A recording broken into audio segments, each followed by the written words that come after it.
My name is Edmond Chu.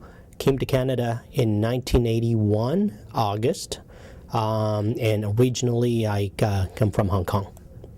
Well, because I came when I was 14, so I missed my parents, and I knew I had to take care of myself. Although I was staying with relatives at that point in time, but it's very different.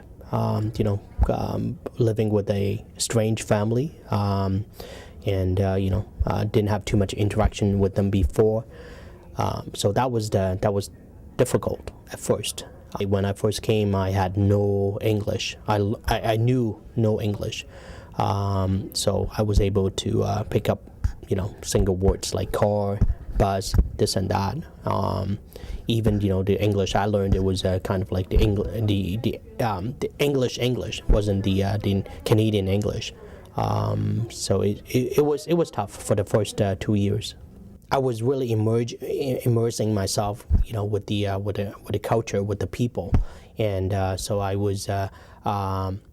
started making friends, with the Canadian. So the people who were born in Canada. So like different races, like Indians, like blacks, and Polish, whatever, because Parkdale area is such a mosaic. So I started doing that, and that was a turning point. So I started to learn more about the Canadian culture. It's definitely changing, and for the better. I would say